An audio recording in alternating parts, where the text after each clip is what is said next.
I first realised I had a problem on New Year's Day a few years ago. I was walking down the street in London. It was a bitterly cold day, and there was a beautiful sunset, all kind of manner of purples, oranges, pinks and reds in the sky. And rather than standing there and appreciating the sunset and thinking it's the first day of the year and I've already seen an amazing sunset, I started to think, I wonder which Instagram filter I could use on my phone to take a picture of that sunset. So I got my phone out and I started scrolling through the filters. Could use a Maro. Yeah, not sure about that one. Maybe Mayfair. Yeah, not quite sure. By the time I picked the perfect filter, the sunset had gone. And that was when I realised that I might have a bit of a problem with technology. Hello and welcome to Zestology. This is the podcast all about energy, vitality and motivation. I'm Tony Wright and it's my, adventures really towards better health and better energy. And, some people call technology and the rise of kind of distraction in terms of technology weapons of mass distraction, which I think is quite a good way of putting it. And there's no doubt that using things to excess like Instagram and Facebook, whilst they can be really positive sometimes, when you fall down that rabbit hole, it's very difficult to climb out again. And so as I walk around London and peruse the fact that this is still a bit of a problem for me, and I've been on a bit of an adjustment actually, because as you probably know, if you're a regular listener to this podcast, I record these podcasts out and about. And, I spent almost a whole month away in Asia, loving life, away from technology, very little screen time, spending almost every part of every day outdoors. And then coming back to London in the middle of winter, there's a bit of an adjustment because for a start, I'm back to work and I'm back at Sky and I need to be well informed and in front of screens for a certain part of my day just to know what's going on. But I still want to kind of maintain that holiday vibe, when you go away and you feel great and you're just kind of full of the joys of life. I still want that now. So that's the adjustment. Juggling everyday life and priorities and the fact that I want to use my phone occasionally. I don't want to just give it up and become a Luddite. Need Uber too much. But escaping the screens every once in a while as well. Today's guest is the perfect person to help us with this. Phil White has written a book on unplugging and getting away from technology. And it does seem to me that there is a bit of a backlash in terms of technology at the moment because more and more articles that I read starting to become more and more aware of the negative impact on technology on our lives. I think the phrase is the tech-lash is underway. So are you suffering from a bit of a tech-lash? Should you be putting down this screen that you're listening to this podcast on right now and going outside and frolicking in the open air? Let's find out with Phil White on Zestology.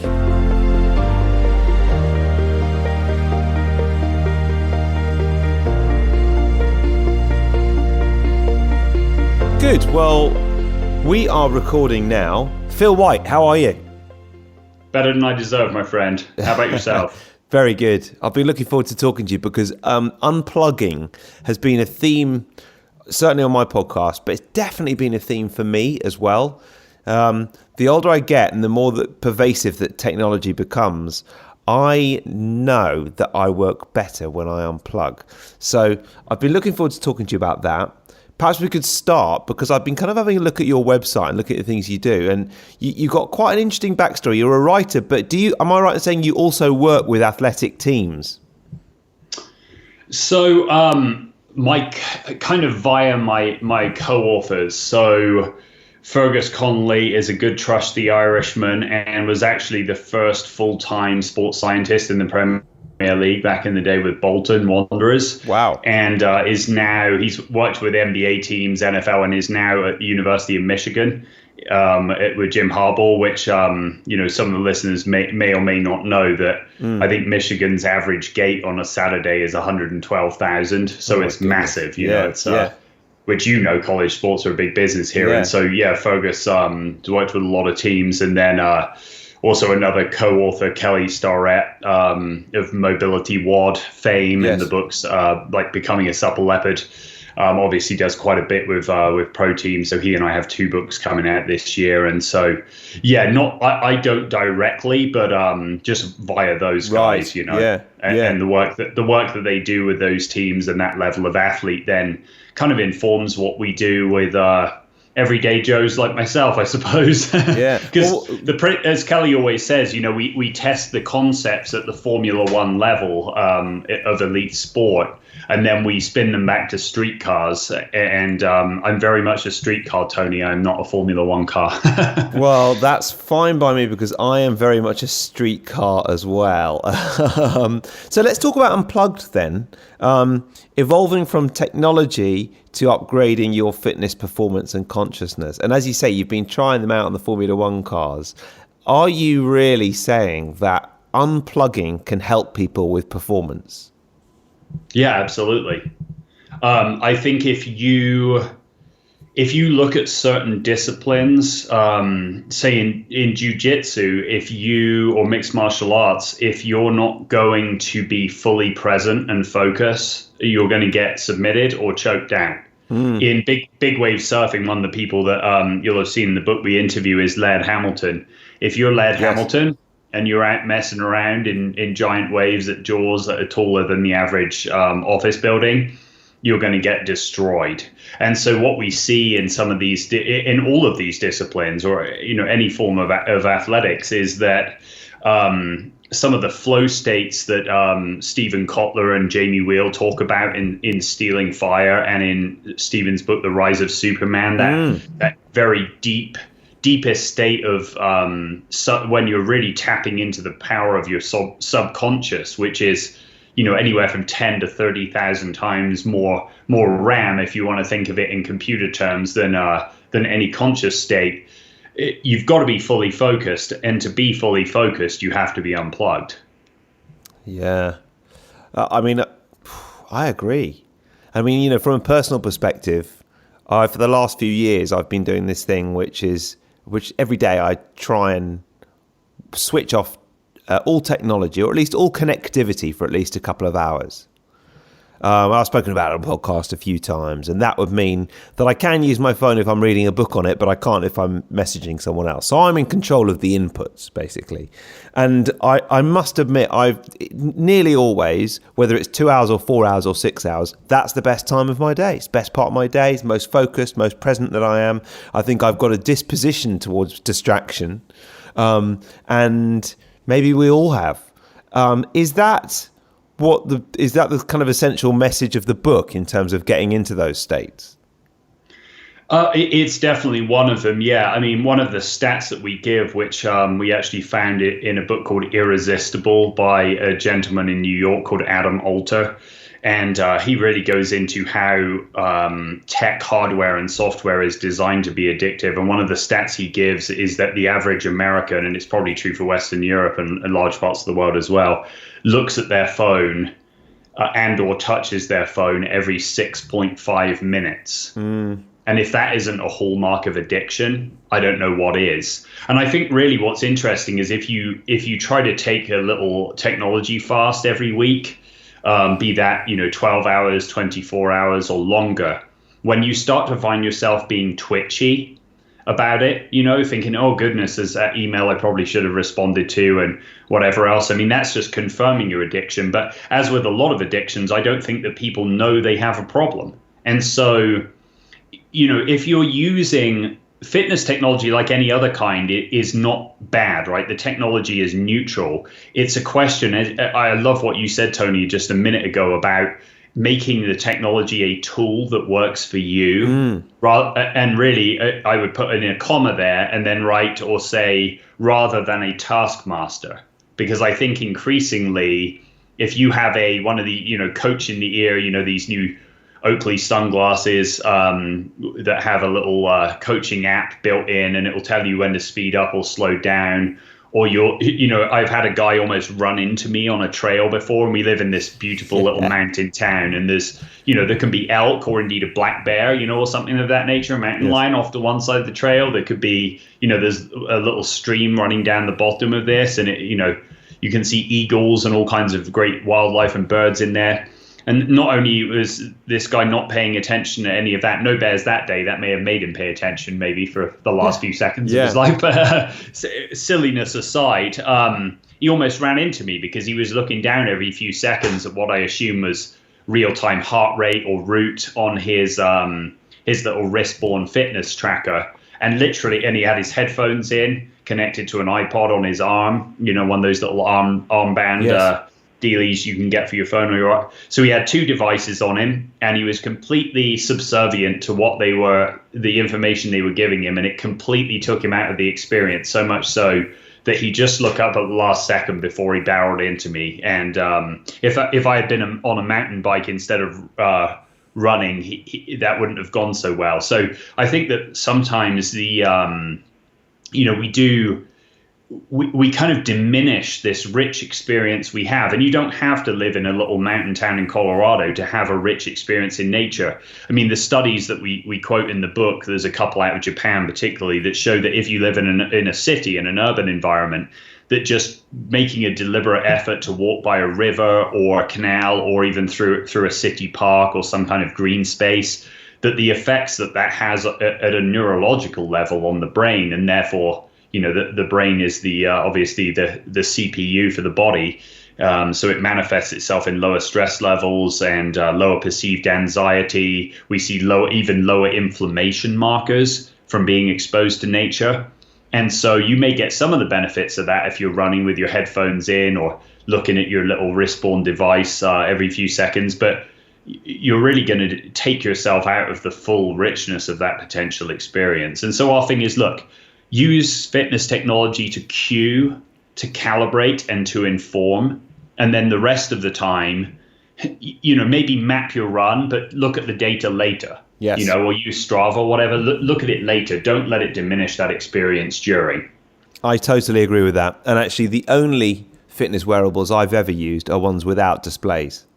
Because goodness knows, we don't need more ways to read a message or more inputs. And I agree with you. Isn't it sad that, it sounds absolutely idyllic where you live, and that guy wasn't enjoying the idyllic scenery, was he? Or connecting with his physicality in any way?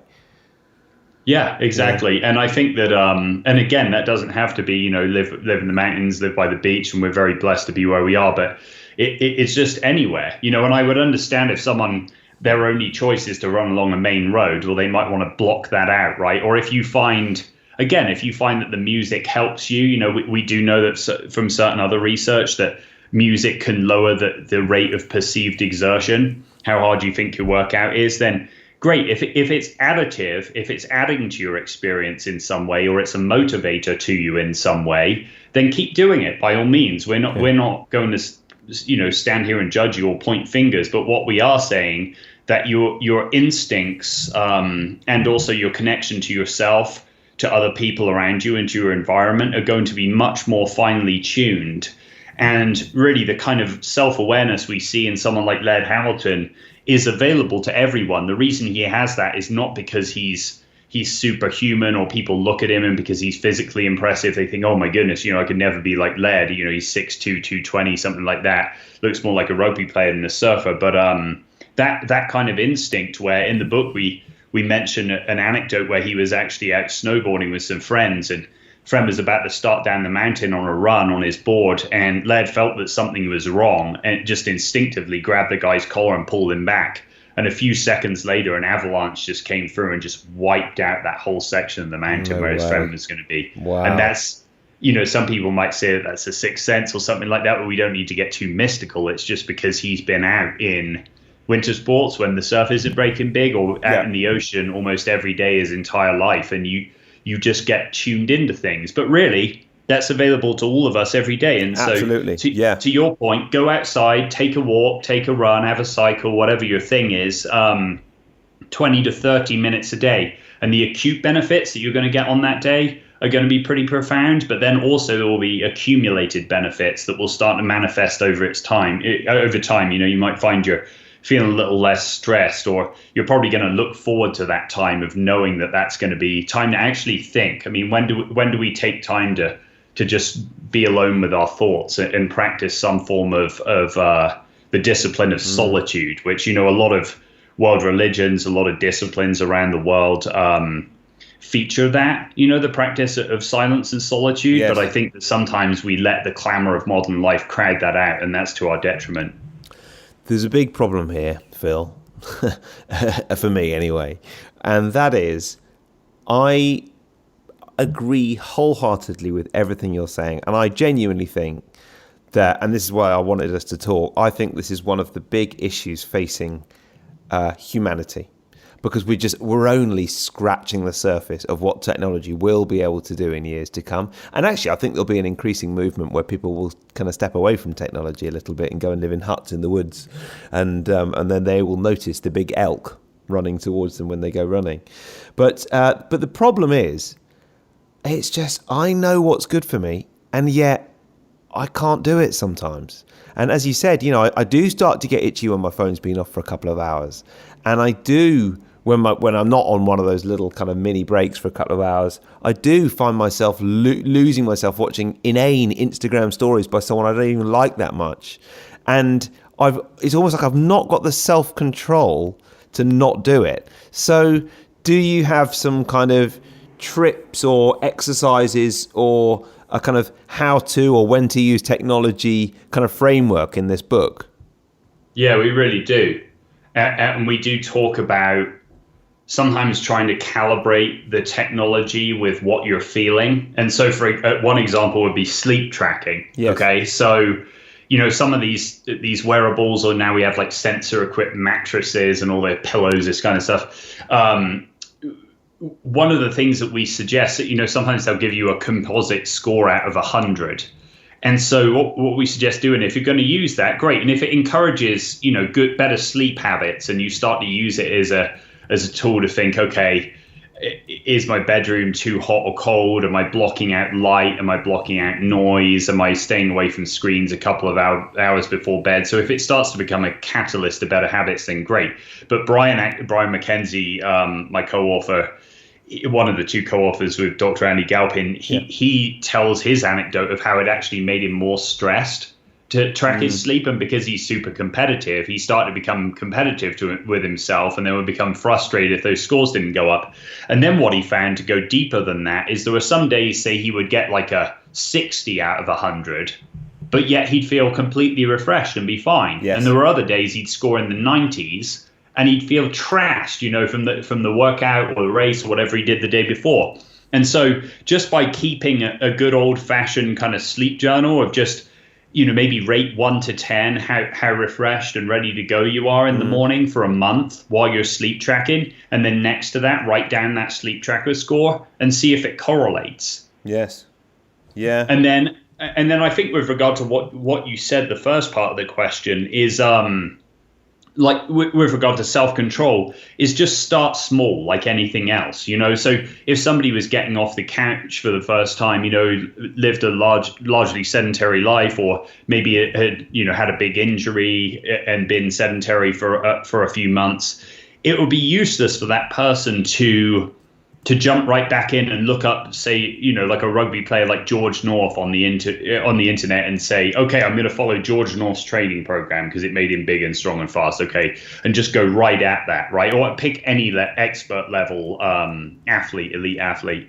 But what would be more sense is for them to either get with a trainer or just to start really small. Right. And just say, okay, well, today I'm going to go for a 15-minute jog. Or pick an activity. Maybe you like playing tennis as a kid, you haven't done it for a while, and one of your mates lives nearby and he likes to play tennis. Hey mate, let's after work tomorrow, let's grab our rackets and go play. Maybe you just have a knockabout, or do a couple of sets after work twice a week, whatever it is, kind of an easy on-ramp. Well, I think we rarely apply the same approach, like this gradual, sustainable progression approach to the rest of our lives, do we? So I think that rather than saying, oh, I'm going to go on like a weekend-long tech fast, well, maybe that would be too hard for you to sustain. So maybe just like you said, just say, okay, I know I don't usually go to bed, say, until midnight. Well, from now, tonight I'm going to turn my phone off at 10 o'clock and not look at it. If you're a person that checks, a lot of us, what do we do last thing at night? Check our phone, right? What do we do first thing in the morning? Check our phone. Or maybe if you're a morning person, you do it the other end of the day. You say, no, I'm going to get up tomorrow, and until 9 o'clock or 10 o'clock, I'm not going to check my phone. And that doesn't have to be every day, but maybe say I'm just going to do that once a week. So you start with an hour or two, and then with the goal of eventually progressing to maybe doing 12 hours or 24 hours, and just doing a little bit at a time and getting yourself used to that and finding purposeful ways to fill that time. I think over time, just like a workout, how that soreness, if you're getting back in after, like I said, after being sedentary or injured or whatever, that soreness starts to diminish a little bit. You start to get your sea legs under you, start to feel a little bit better, start to feel stronger and a bit more capable. Same thing with any kind of personal discipline. So start small, work your way up. Yeah. Do you think, when I think kind of slightly apocalyptically about the future and what it's going to be like in, say, 50 years from now, I just wonder, because I think this stuff is important, but I don't think that many people are that conscious of how extraordinarily different our lives are to how they were before smartphones, for example, and even over the last 5 years. And I just wonder how bad this issue is going to be when we're all going to be... I know Google Glasses never quite took off, but there'll be something similar at some point. We'll all have a microchip in our arm and we'll be getting 3D hologram messages flashing up in front of our eyes. And how bad is it going to get? Yeah, Harari's book Homo Deus, paints a pretty grim picture of what it might end up being. Or if you see something like Blade Runner 2049, yes, I've seen it. Yeah. And what's interesting in that, they talk about like the Great Blackout where all the data was lost. Yes. Might want to print off your photos occasionally and back them up in some way. But and we don't want to be, try to be George Orwell, right? Or someone like that, or Huxley back in the day with Brave New World, and just think doom and gloom, or think that things are going to go to the extreme. But I think a good friend of mine, Pete Hitzman, who's one of the editors at the great website Breaking Muscle here in the States, which is a great resource for anyone who's into training and that or coaching. He told me about this app called Rescue Time, and it's also a website. And and it's astonishing if you submit yourself to the discipline of something like that, and really let something that's objective. This is a way that technology can help us cure what ails us with regard to technology, which is kind of a paradox, isn't it, or ironic?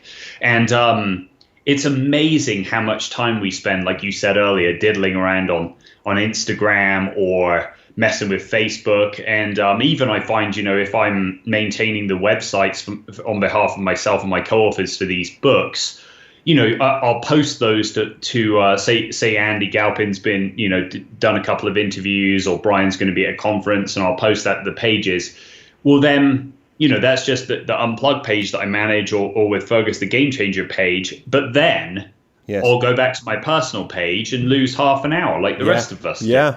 And I think it transcends sport. Okay, so we can talk about it from the perspective of what it does to diminish your instincts as an athlete and everything else. But these kind of things are all around you. So whether you go out to a site of natural beauty or of historical interest, and you see people just staring at their phones instead of this amazing waterfall or castle or whatever it is that's right in front of their eyes that really deserves their full attention. And also, why did you pay your admission if you're not going to go and enjoy it? But even I've been out with my kids for dinner, say at a local pizza place, and there was this couple, these parents, and they were both looking at their phones, and the little girl not only had an iPad but had the big kind of Hello Kitty like DJ can headphones, you know, and there was not one word exchanged at that table during the duration of that meal. They just occasionally would, half look down and grab a slice of pizza and stuff it in their gob and proceed and just continue with whatever they're messing around with on their device. And so I even think, we have two boys, 8 and 10, and we're not Luddites, we're not extremists. They get 20 minutes of supervised internet time a day, and it's a good discipline. If they're fighting a lot, it's the first thing to go, and they'll get DVDs from the library and that kind of thing. And so we're not complete Luddites, but is that quite low in terms of like their mates? I mean, that sounds very low to me. I think in my 10-year-old school class, that 80% of the kids or more have a fully unlocked smartphone, and probably an iPad, and probably an Xbox or a PlayStation.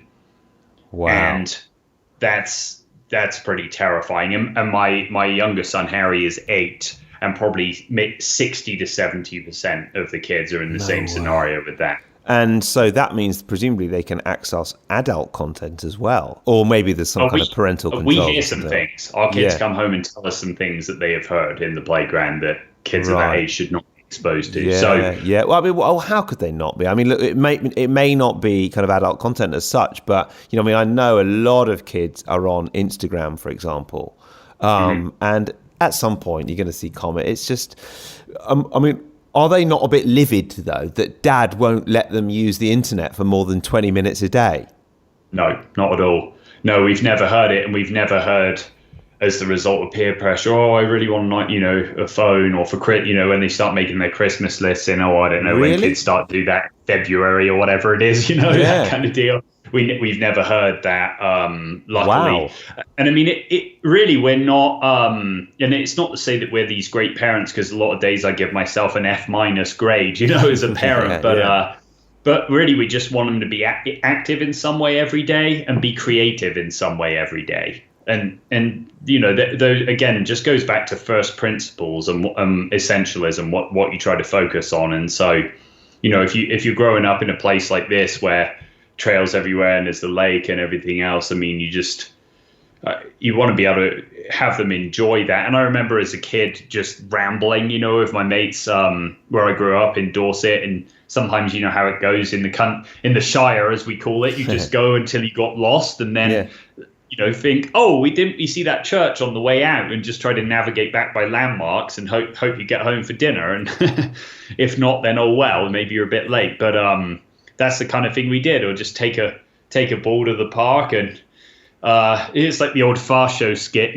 jumpers for goalposts. Marvelous, isn't it? Exactly. But that was it. And what were some of your experiences as a kid like that? Well, I mean, absolutely loads, because I was lucky enough not to have internet. And then I tell you what, I was lucky enough not to have internet when I was at university. And because it was just coming in as I was leaving. And I feel very grateful for the fact, firstly, there were no smartphones to record some of my bad behavior at parties. And I think that would actually make you react very differently to kind of, the odd kind of dodgy drug taking experience, which you probably shouldn't have got involved in. And then I just feel like the opportunity to have gone through my childhood, and it'd be more likely that I'd be in the present more of the time because I haven't got the distractions. It's one of the main battles for me. It really is. But I think that's really awesome what you're doing with your kids. I mean, that is especially amazing that they don't really seem to miss it.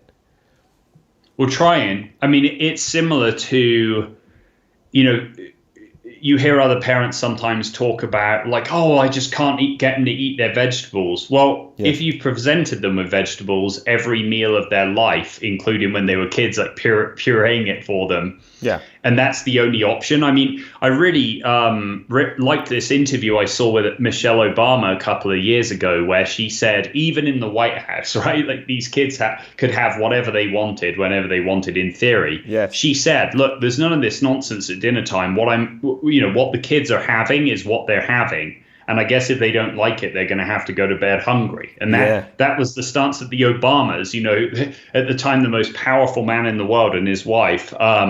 That was what they do in their household. So good enough for the former president of the United States and his family. Good enough for me and anybody else, I would think. What about good enough for the current president of the United States? No, we won't go there. Oh, we won't go there. That would be a rabbit hole, wouldn't it, mate? Yeah. Wow. So, I think that in itself is food for thought for any parent listening. And then I guess the other thing is that as a parent, you have to embody what you want your children to get involved with as well. There's no point in being distracted if you want them not to be distracted, because the way they'll learn is they'll learn from what you do, not what you say. Yeah. Oh yeah, for sure. And I think that So what's your daily routine in terms of internet? Do you get up in the morning and switch on first thing, or? No, I'm useless in the mornings, mate. just through a combination of force of habit and just chronobiology, just my natural predisposition, I figured out pretty early that I when it comes to book length work, that I do my best work at night when there aren't interruptions, which means after everyone else is asleep. And so I go late. So yeah, mornings is just really struggling to get up. Frankly, I'd probably get a bad sleep score. I don't know. Maybe I should buy a sensor embedded mattress and we'd find out. But joking aside, just schedule some interviews. Maybe right now, my good lady wife Nicole is my secret weapon with regard to all my books, and so we're going through the final edits of my book Waterman 2.0, which is the first book with Kelly Starrett that'll be out in May via his website at mobilitywod.com. Little plug there. Sorry about that. Yeah, not a worry. But yeah, so we'll go over edits that because she's old school, she has me print everything out and she marks them up by hand. And so we'll go through all my maddening inconsistencies and repetition and everything else and that kind of thing. And then my own unplugged time kind of extends it into the afternoon. So not to say I never look at the internet in the morning, because that would be rubbish. I bill clients and I schedule interviews like this one. And then I walk in the afternoon after lunch, I walk to the furthest coffee shop away in our little town, which involves me walking along the lake and through the trees, and it guarantees me 2 miles out and 2 miles back of walking. Yeah. And unless, if one of the kids is sick and I know I may get called back or something to take to the doctor or what have you, then I'll answer a call from my wife, or if we're within days of a deadline, I will answer a call from one of my co-authors. But other than that, my phone is switched off and in my pocket, and it remains so at the coffee shop, at worst on silent and at best switched off and in my backpack. And so that's some good time. I'm starting to get into my second coffee cycle, and I've got a gratuitous view of the lake, and I like to stand to work, and so it's just the right height for standing at the coffee shop. And you just get some focused writing done. And as you said earlier, there are times when you have to do web research or whatever for a book or a magazine article, so you have to be online, but really just try to be disciplined and not mess with social media, and not let the research even take me down rabbit holes. Because there are times when, say you're looking at a story on Outside Magazine's website or, BBC, or pick something, right? And then there's that suggested list of stories on one side or below. And you think, oh, well, that's interesting. And I know. You try to justify it to your brain, like, well, that's vaguely related to my topic. And then one thing leads to another. And you did 2 hours of in quotes research and produced 0 publishable words, which is no good. So you were talking about Kelly Starrett and how he's kind of so focused and so brilliant at what he does, and Laird Hamilton actually as well. Laird Hamilton would be a good example. Laird Hamilton must have times when he goes down internet rabbit holes as well. He does. He doesn't do any of his social media. He has his profile's on there. He isn't doing it. He doesn't post himself? No. I think that maybe if they do Q&As sometime or something like that. But even with Kelly, I was with Kelly last week, and I was with Brian McKenzie this weekend, and Brian and I went on a long hike, and actually he and his wife had just moved into a new place in just outside San Francisco. And so that's a really good friend that shows up when their friends are moving in. That was really considerate of me, wasn't it? But anyway, and so Brian, it's not like we're sitting there, and he's right. He has multiple businesses, including Power Speed Endurance, which kind of grew out of, obviously, people might know him as the CrossFit endurance guy for the best part of a decade. Yeah.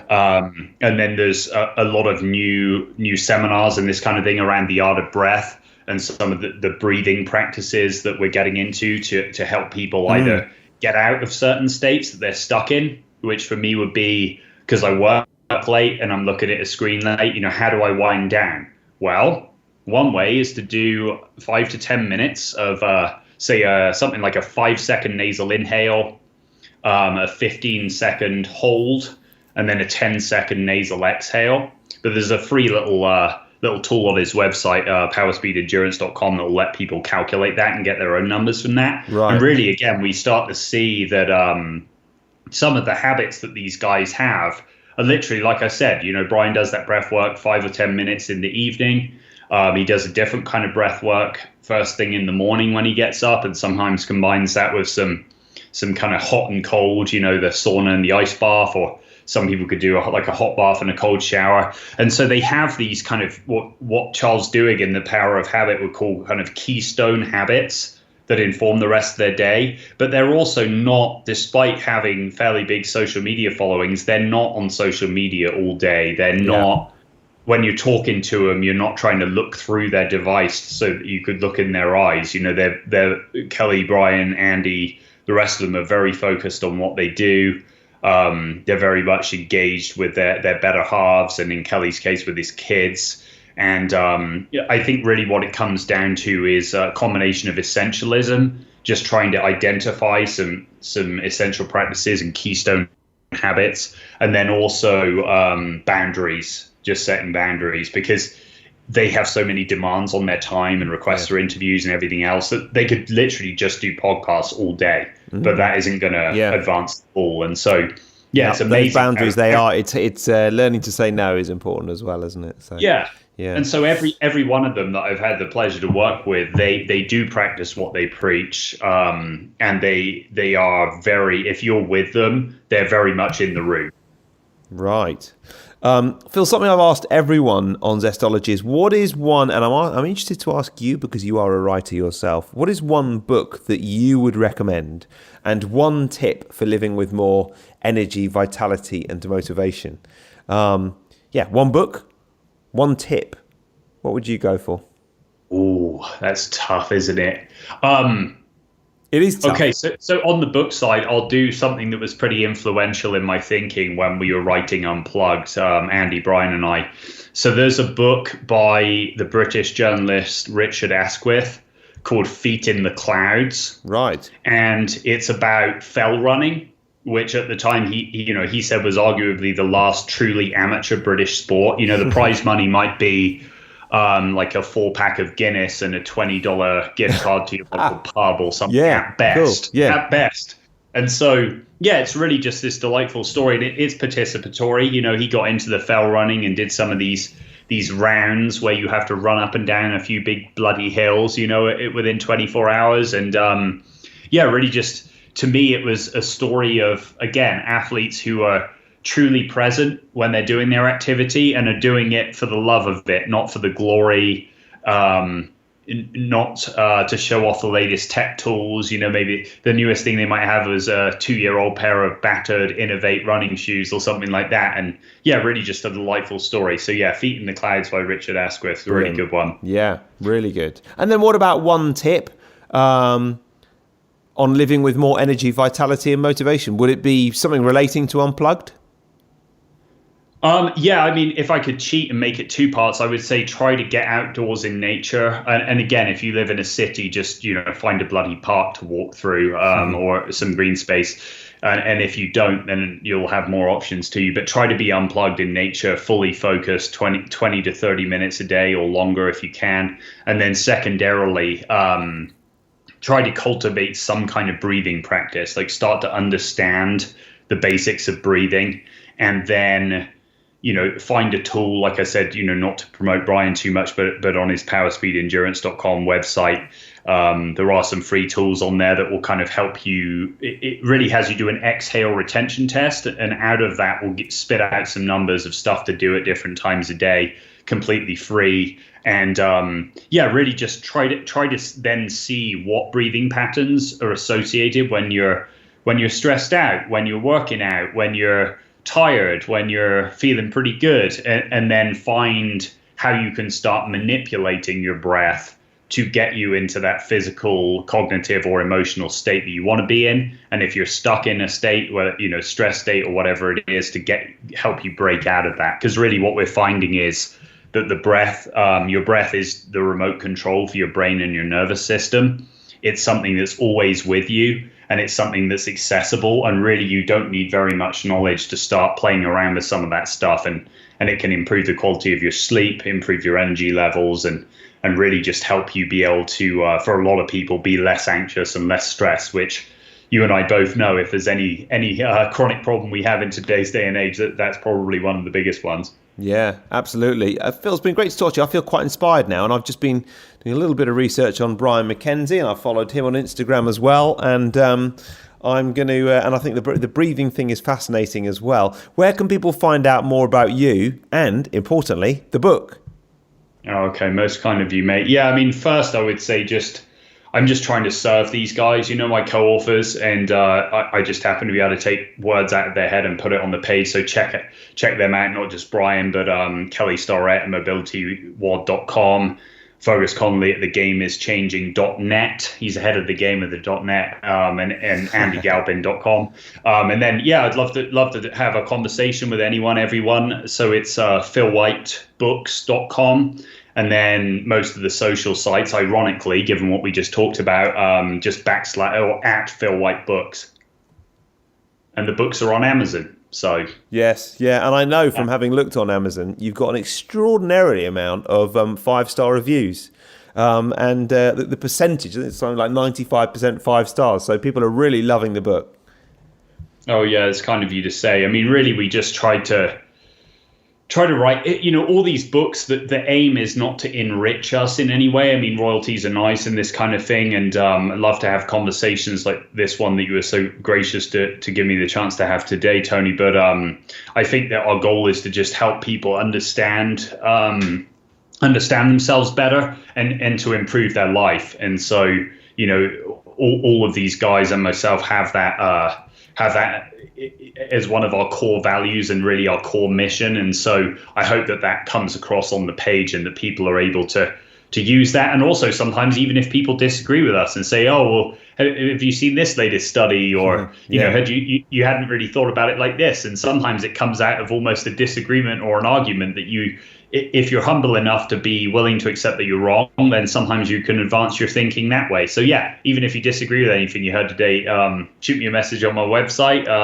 Let's have a chat, and I'd love to see what your thoughts and perspective are. Yeah, and the main thing that I've done is, because I haven't read the book yet, but I really want to, and I'm absolutely excited about reading it now. So it's on my list as well. Phil, thank you so much for coming on Zestology. Really appreciate it. No, well, thank you so much. Really appreciate your time today. That's it. Thank you to Phil. Hope that's helped you with some ideas for unplugging. 20 minutes screen time a day. It's not much, is it? But I have a funny kind of feeling if I was to limit myself to that much technology, I'd probably be, happier and more well-adjusted, even if I never replied to my emails. Thanks for listening to Zestology. As always, some cracking guests coming up over the next month or so. If you want to share it with someone, that'd be awesome. If you'd like to write a review on iTunes, that's really helpful in terms of getting the message to more people and giving me a bit of feedback. And as always, the Zestology book club is up and running on Facebook as well. That's it. Time to unplug. See ya.